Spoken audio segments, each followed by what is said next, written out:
Hola a todos y a todas, bienvenidos a un episodio más de Xochipilli Podcast, transmitiendo desde el contexto del 40 aniversario del Chicago Latino Film Festival. Y bueno, estamos muy contentos de recibir a nuestro invitado director, Enrique Beñé, que es originario de México, es director y escritor, conocido por las películas Dos Brazos del 2007, Compadres 2016 y Búscale novio a mi mujer, por favor, del 2016. Y estrena a nivel mundial en este festival su más reciente largometraje titulado Pérdida Total. Bienvenido. Muchas gracias, Pedro Pablo. Encantado de estar aquí. Sí, no, el gusto es mío, también estoy muy encantado, estaba con mucha expectativa de tenerte por acá, sobre todo por esta película que refleja una cierta realidad norteña y bueno, ya nos contarás un momento, pero antes de eso quisiera preguntarte si es tu primera vez en Chicago, cuéntanos cómo te parece la ciudad, las impresiones, la gente del festival, etcétera. Claro. No, justo es la segunda vez. La primera vez que estuve en Chicago fue por Dos Abrazos, la primera película que hice, que la estrené en Chicago 2007-2008 en el Festival Internacional de Chicago. Estuve aquí un fin de semana, entonces ahora 15 años después, 16 años Mira, después, regreso a Chicago por otro festival, entonces me da mucho gusto estar de vuelta. La verdad es que he disfrutado mucho Chicago, me parece una ciudad gótica, ¿no? Parece realmente la ciudad gótica, no Nueva York, ¿no? Entonces, si en algo se inspiró Batman, fue más en Chicago, que no, a los creadores de Batman que en Nueva York. Y obviamente la presencia de mexicanos en Chicago pues, queda claro en todos los restaurantes, en el idioma, en la cantidad de personas con la que hablas. Y bueno, es una gran ciudad que nos regaló a mi hija y a mí que me acompañó ayer y hoy unos días muy bonitos para conocer, para caminar, la hemos caminado mucho. que bueno, sí, Chicago es una ciudad que se disfruta caminando y claro, como lo comentas, es una ciudad que tiene una comunidad mexicana y, bueno, muchas panétnica, digamos, en la cuestión latinoamericana. Y bueno, presentas esta película Pérdida Total. Háblanos un poquito, ¿de qué va esta película? Pérdida total es la historia digamos, es la historia de un comerciante mentirosón, transón, de poca monta, que trata de vender su coche para pagarle a un cliente enfurecido y al no conseguir clientes se le ocurre la brillante idea, que cuando uno está desesperado pues es muy difícil tener ideas brillantes, la brillante idea de destruir su camioneta para cobrar la pérdida total de seguro y tratar de pagar sus deudas. Y eso pues bueno lo lleva a una pesadilla aún más grande, ¿no? Y es un poco la ironía del no retorno, ¿no? Hasta dónde la vida te aguanta tonterías, mentiras, ¿no? Y hasta dónde ya no, ¿no? Hasta dónde haces la última en la que ya la vuelta para atrás se complica, ¿no? Entonces, bueno, es una comedia con ironía, es una película ubicada sin que se especifique y se haga mucho alarde al respecto, pues ubicada a mediados de los 90, ¿no? Que eso fue una decisión también para poder hablar de, de una sociedad a lo mejor menos cuidada de las formas, ¿no? Menos susceptible a decir las cosas como se decían antes, ¿no? E incluso también hay personajes por ahí bastante tontos, ¿no? Por ahí hay un personaje medio homofóbico, absolutamente fuera de época, y luego hay otro que está muy deprimido, y es como un retrato de una sociedad dispar, pero a través de una comedia. Mira, la sociedad de los noventas, ¿no? Como que tiene esta característica, ¿no? De ser y sobre todo en un contexto norteño, háblanos un poquito de eso, ¿no? ¿Dónde la filmaste, locaciones y de alguna manera, si la ubicas como una película que refleja una cuestión fronteriza también? Sí, fíjate, la historia, digamos, como se cuenta en el guión, en la ficción, este personaje que sale del Distrito Federal, ¿no? Del DF, por 1990 el DF, yo le sigo diciendo DF, la verdad es que todo Ya. Ciudad de México no me acostumbro, pero en esa época era oficialmente su nombre era DF, Ujú.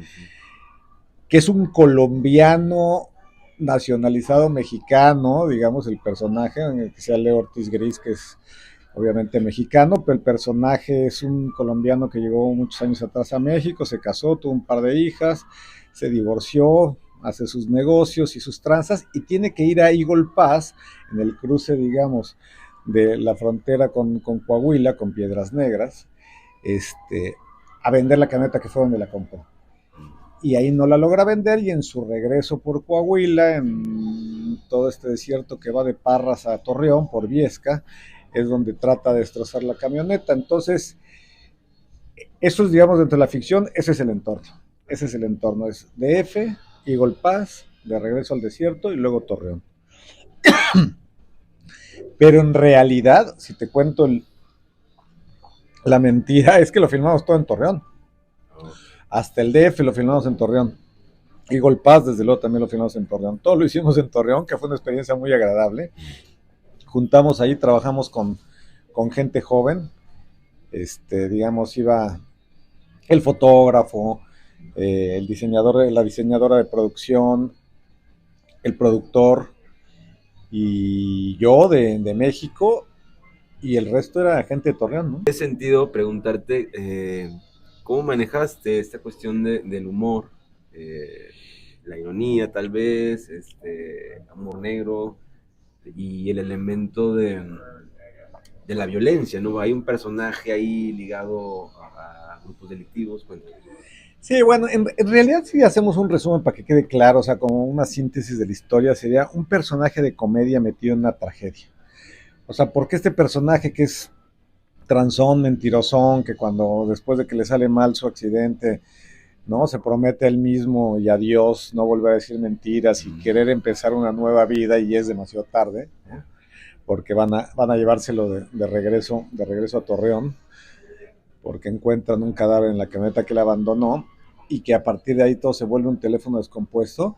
Sí, él, digamos, toda la historia se complica porque el cadáver que encuentran en su camioneta, que desde luego que él no sabe nada, pero ahora cuando trata de decir la verdad ya nadie le cree, es el hijo del jefe de los criminales de la zona. Pero el jefe de los criminales de la zona, en este caso, es un hombre bastante deprimido. O sea, es un tipo que perdió a su mujer hace muchos años, es un tipo de bajo perfil, tristón, y que la muerte de su hijo le parte la madre emocionalmente. Y, y quien en realidad está vinculado con esa muerte es su ahijada, la hija de su compadre. Y su compadre trata de proteger a la hija, que es un hombre más acelerado, más cocainómano, con más paranoia, con más locura. Y el tercero en discordia es el policía ¿no? que interroga a Claudio, el personaje principal, que es un hombre que no ha dado golpe en la vida y encuentra en Claudio la posibilidad de que sea una carnada para atrapar al rojo. Entonces, en realidad, todo mundo quiere sacarle algún provecho a Claudio y Claudio no sabe nada. O sea, esa es un poco la gracia de la vida. O sea, te digo, es un pretexto la anécdota para retratar a estas personalidades y a esta gente, ¿no? O sea, entonces, yo creo que no hay nada más alejado del clásica película de narcos o de malos que Pérdida Total, porque en realidad sí, son malos, pero lo que retratamos y lo que vemos es la parte familiar, la parte humana, la parte del ánimo, ¿no? No hay, no hay un solo negocio, no hay acción violenta, digo, ya espero que la vean y la disfruten y la vean pronto, pero es justamente una película con acción fuera de cuadro, ¿no? Es una película de acción sin acción, aunque obviamente todo el tiempo hay acción, pero me refiero, toda la violencia sucede afuera de cuadro, ¿no? Digo, ya veremos al final cómo sale Claudio de la historia, pero bueno, eso Sí, que ya vayan al cine, no la vamos a spoilear. No des spoilers. En ese sentido, ¿crees tú que esta sea una característica, digamos, que pueda diferenciar Pérdida Total, digamos, de toda esta gama de películas que usualmente tocan directamente el asunto de la violencia, de los grupos delictivos? Sí, por supuesto. Para mí fue una posibilidad junto con Ernesto Anaya, que por desgracia mi colaborador escritor murió hace un par de meses, con el que escribí esta historia, pero nuestra intención siempre fue hacer una película de personajes, humana, de diálogos, de padres preocupados o atormentados por sus hijos. O sea, en realidad es una película en la que, por lo que Claudio decide aguantar en Torreón y no regresar al DF, es por miedo a que vayan tras sus hijas.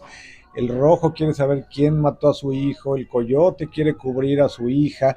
Es una película de padres y de seres humanos por encima de cualquier otra cosa, ¿no? Ya, qué interesante. Y fíjate que me llamó la atención este movimiento de Colombia, DF, Torreón y demás, Eagle Pass, sobre todo porque una de las constantes de las películas que se han presentado en el festival ha sido el movimiento migratorio. Esta cuestión de personas que de alguna forma están desarraigadas de su lugar de origen y que no encuentran un lugar, digamos, tanto en su vida personal y un lugar físico. Nos vemos un poquito, si lo pensaste de esa manera, como este personaje que tal vez confundido y que no encuentra su lugar en el mundo, ¿no? Que refleja un poco el fenómeno de la migración. Fíjate, sí, qué interesante. La verdad es que la migración es un fenómeno mundial bestial, ¿no? Yo creo que es el fenómeno más claro social que marca esta época, desde África a Europa y obviamente todo lo que es Latinoamérica hacia Estados Unidos y este cruce terrible que es México, ¿no? Porque México ha resultado ser tal vez la parte más difícil, ¿no? Yo curiosamente estuve hablando con migrantes en Monterrey la semana pasada y me hablaba un colombiano de que cruzar el tapón del Darién y la selva y el miedo a los bichos no es nada con cruzar solo Chiapas, ¿no? Pero por los malos Claro. y por las personas de migración, que es terrible que nuestras autoridades de migración en México sean unos criminales también, o sea, que estén coludidos, que sean unos abusivos, ¿no? Que es tal vez el peor defecto de la humanidad. En el caso de Pérdida Total no estaba por ahí. En el caso de Pérdida Total sí tiene que ver con un tipo que huyó de Colombia, digamos, pero por tranza, y que la verdad era un juego dentro de la comedia con que lo acaben nombrando todos el colombiano, ¿no? Que era el cliché del narcotraficante de los 90. ¿De dónde venía el narcotraficante? De Colombia. Entonces es un tipo que ni se lleva 15 años en México y que todo el mundo le acaba diciendo el colombiano, que sabrá el colombiano, y pues este pobre diablo no sabe nada, lo que quiere salir de ahí, ¿no? Pero sí, no tiene que ver con la migración, pero sí la migración me parece un tema fundamental hoy en día para tratar. Sí, creo que ha sido, te digo, una constante dentro de las predicciones del festival. Y bueno, en ese sentido, preguntarte, estaba yo pensando en el momento para la entrevista y si está por ahí el elemento de los corridos, ¿no? Porque actualmente está como está muy en auge, ¿no? El movimiento del corrido y esas representaciones del bandido, etcétera, ¿no? No es un poquito si por ahí introduces dentro del soundtrack o la música y demás. Mira, eso también es muy curioso porque sí, en algún momento se pensó, evidentemente, la música norteña y el corrido es fundamental dentro de la música norteña como un representante. Y fíjate que si bien hay dos momentitos de música que se escucha en el radio, ¿no? Una con un coche que pasa y otra en una situación, la música no es norteña, la música acabó siendo hecha por un iraní y por un español. O sea, los dos músicos que trabajaron en la película, uno es un iraní y el otro es un español, y en todo caso te diría que tiene un poco más de tintes tal vez a las películas de Europa Central, Yugoslavas, Kusturica, también un poquito de resabios desde luego al Padrino, con una cierta nostalgia, ¿no? Una cierta nostalgia, pero con instrumentos muy norteños, porque un poco la combinación surgió de ahí, digamos, yo conocí a este músico iraní bajo una circunstancia. Bueno, él es un tipo que toca el acordeón de una manera fantástica, entonces un poco como que a partir de los instrumentos fue que acabamos generando esta música, pero no caímos, digamos, en el norteño como una representación. Finalmente, vuelvo a lo mismo, creo que Pérdida Total es una película que se sale Se sale del completamente, estereotipo claro. lo que parece que es, pero porque así fue pensada y así fue sucediendo, y aparte se fue sumando lo que va sucediendo en un proceso, ¿no? Tú tienes una idea al empezar y todo el desarrollo te acaba llevando por cualquier lado, y esta nos siguió reforzando la misma idea, ¿no? De que esta película no es una película de narcos, no es una película de corridos norteños, no es una película de violencia, es una película con un sentido del humor y unos diálogos y unos personajes muy atractivos para mi gusto. Qué fascinante eso que comentas, porque precisamente, claro, no se sale de todo lo que realmente pensamos que va a ser, ¿no?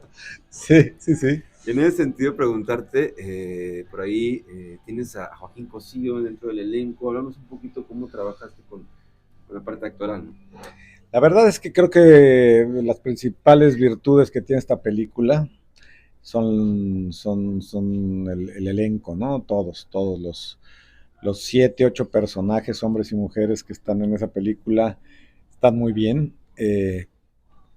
Leo Ortiz Gris, que es el principal, lo hace muy bien. Jorge Jiménez lo hace fantástico. Que curiosamente, buena parte de los personajes, digamos, menos el colombiano que es Leo, son personas no solo del norte, sino de Coahuila, ¿no?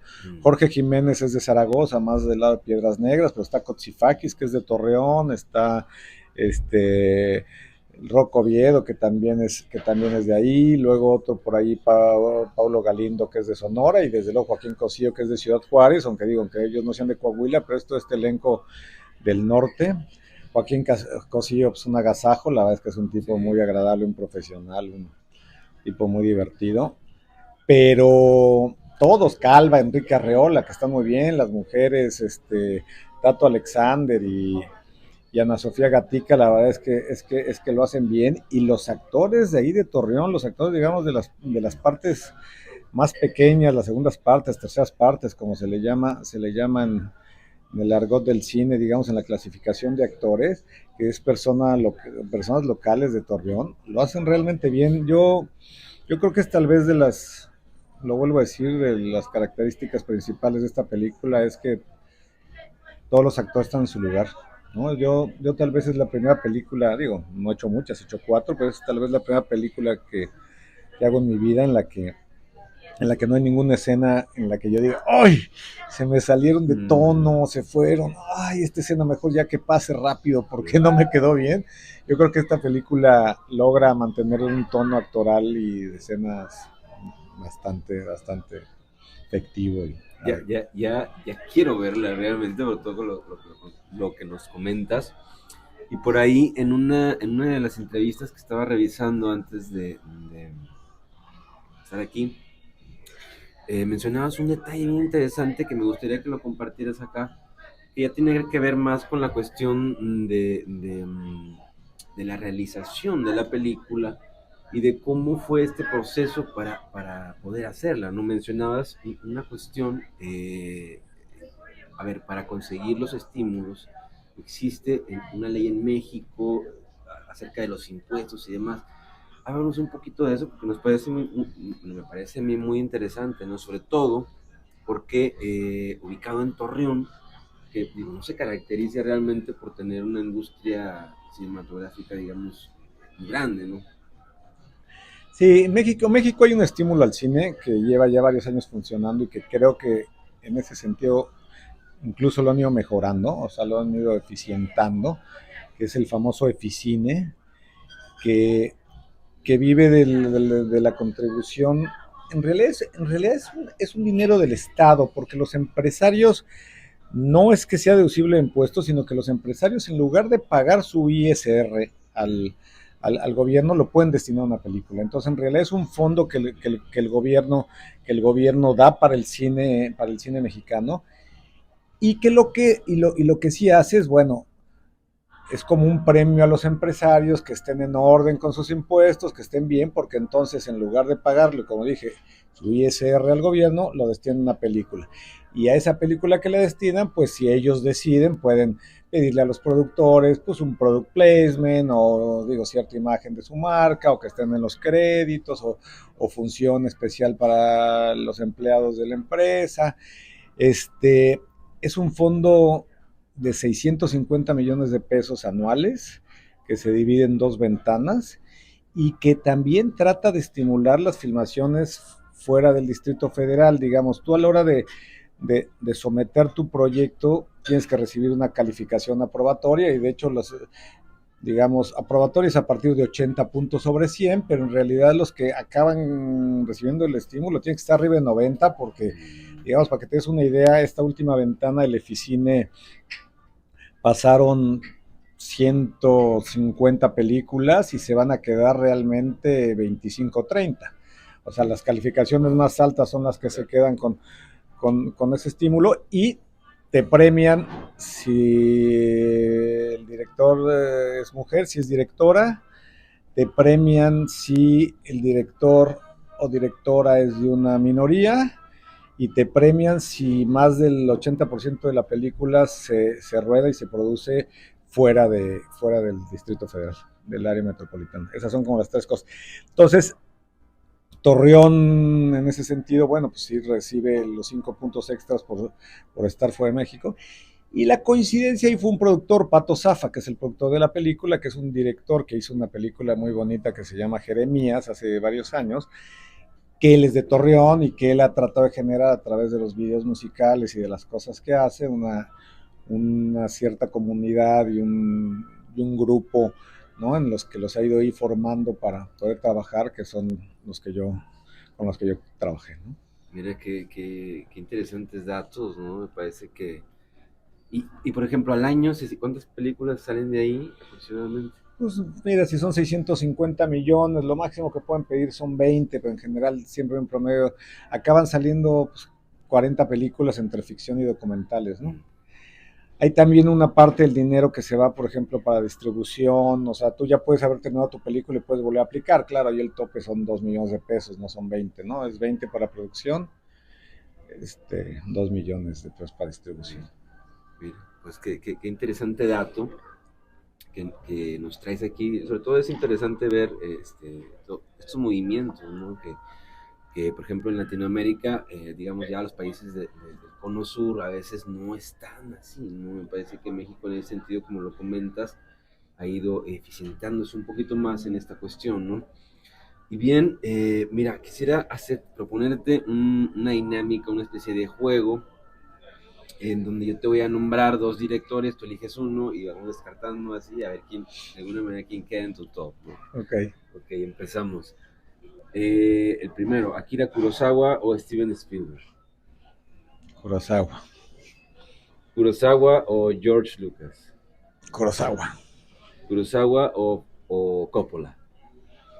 Ay, interesante, interesante. Es que si me hubiera ido por el otro lado y nos hubiéramos movido más, pero venga, Sí, sí, sí. vamos a darle un giro a Coppola por el padrino. Coppola o Martin Scorsese. Scorsese. Martin Scorsese o Tim Burton. Scorsese. Scorsese o David Lynch. Scorsese. Scorsese o Guillermo del Toro. Scorsese. Scorsese o Tarantino. No, se va a quedar Scorsese. Va a ser muy difícil vencer a Scorsese. ¿No? Sí. Scorsese o Sofía Coppola. No, Scorsese. Scorsese o Alfonso Cuarón. No, Scorsese. Scorsese o Lucrecia Martel. Me cae bien Lucrecia, pero Scorsese. Y bueno, el último ya. Scorsese o Iñárritu. No, Scorsese. Lo que podríamos platicar sería sobre los mexicanos, así hacer un tiro entre mexicanos y más jóvenes. Tirito, ¿no? Sí, la verdad es que Scorsese tiene... ¿Por qué? Cuéntanos por qué. Bueno, Scorsese me parece que tiene 4 o 5 películas que han sido fundamentales en la historia del cine y que a mí me han marcado. O sea, Taxi Driver me parece de las películas más importantes que se han hecho, ¿no? Raging Bull también me parece un peliculón, ¿no?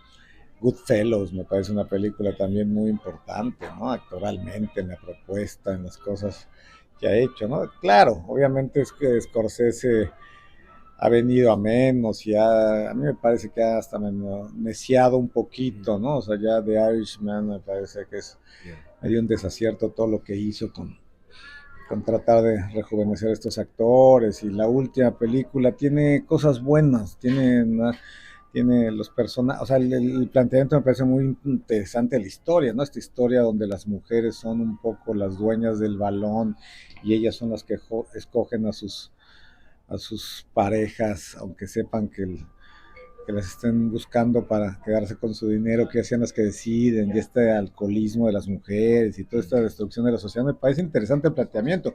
Me parece que hay buenas actuaciones. No, a lo mejor no el caso de DiCaprio, que me parece siendo un gran actor, que aquí no lo hace muy bien. Me parece que Scorsese es un... No sé con quién habría que compararlo, ¿no? Tal vez habría que compararlo con, aunque sean estilos distintos, pues con Hitchcock. A lo mejor en su momento Ridley Scott también hizo grandes películas, ¿no? Fundamentales, ¿no? Su Blade Runner, sus duelistas.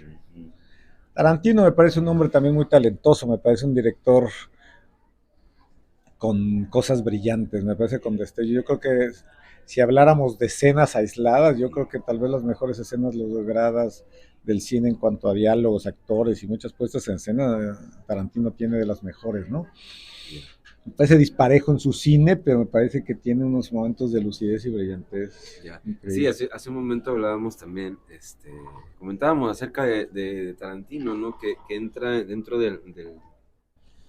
irrumpe realmente dentro de la historia del cine con todo ese imaginario, ¿no? Que de alguna manera logró instalar, ¿no? Y a partir de ese imaginario, pues empezaron a surgir un montón de hijitos, ¿no? Dentro Por de supuesto. la industria. Y bueno, presentas Pérdida Total aquí en Chicago. Y después, ¿qué sigue para la película? ¿Dónde te vas? Sí, mira, la película se acabó en noviembre, o sea, es una película a finales de noviembre, acabamos la Calientita. calientita. Recibimos la invitación con mucho gusto aquí a Chicago. Me pareció muy curioso que tantos años después otra película mía volvieron a llamar aunque fuera un festival distinto. Este, Ahora estamos en los tratos justamente de la distribución con la gente de Cinépolis y de Cinemex en México. Tenemos el estímulo de la distribución también, el dinero que te hablaba de Ficine. La verdad es que yo no he estado muy activo con los festivales. Ahora tengo intención de estar en julio en Mallorca, porque es un mercado ahí interesante que me contaron del festival que hay en julio. Entonces estoy con esa meta. Y supongo que esta película se estará estrenando en septiembre en los cines de México. Y veamos, Septiembre. sí, así hasta septiembre, porque ya es todo un proceso, digamos, el asunto de la promoción, la distribución, estar en fechas, ¿no? Claro. Sobre todo que el cine empieza a ser cada vez más complicado en las salas, lo que no son franquicias, ¿no? O sea, la gente ya está yendo a ver realmente las películas que traen un arrastre ya de entrada antes de ver, sea bueno o sea mala la película, las que ya vienen con todo, pues con toda una marca o con toda una, ¿no? Toda una propuesta anterior. Veía ahora un par de películas mexicanas que estrenaron en salas, una de ellas que me parece bastante buena, que se llama Un actor malo, de Jorge Cuchí, y estaba justo revisando los números con una productora, viendo cómo les ha ido en taquilla, y no está yéndoles bien a las películas, es una cosa bastante lamentable, ¿sí? Sí. Como que ya las plataformas se han adueñado en Claro. gran parte de eso, pero, pero la gente tiene que seguir yendo al cine y tenemos que seguir luchando un poco porque si no vamos a acabar sucumbiendo. Vamos a acabar sin hacer más películas porque con todos los apoyos del Claro. gobierno y los estímulos, si no hay un regreso, no hay un retorno, pues no hay manera de vivir de esto, ¿no? Fíjate que es importante esto que comentas porque precisamente uno de los estandartes de este festival que se ha mantenido ya durante 40 años es precisamente eso, ¿no? Como seguir sobre todo promoviendo las películas latinoamericanas, ¿no? En un contexto en donde somos la mayoría, pero se quiere mantener precisamente este espíritu, ¿no? Como espíritu de lucha, de combate, de decir, ¿sabes qué? Hay que ir al cine, hay que apoyar este tipo de propuestas. Y bueno, enhorabuena, qué bueno que estás por acá con nosotros, agradecerte que hayas traído tu película por acá, que en un rato más la vamos a ir a ver. Y pues nada, de qué. Gracias por estar con No, nosotros. no, encantado, encantado. Gracias por la invitación y bueno, ojalá que la gente vaya al cine, digo, a ver mi película y a verla de todos. O sea, las películas que les parezca interesante. O sea, la gente tiene derecho a decir, no me interesa, no me llama la atención y a no ir, ¿no? Finalmente ahí está, pero a veces el prejuicio de antemano estamos desechando posibilidades de ver buen cine, ¿no? Entonces ese habría que tener cuidado y tratar de asistir al cine a ver las cosas que valen la pena. Bien, pues ahí está la invitación, ahí está el llamado, ¿no? A la unión, sobre todo para seguir conservando lo fantástico, lo maravilloso que es asistir al cine. Bien, esto fue Xochipilli Podcast. Chao.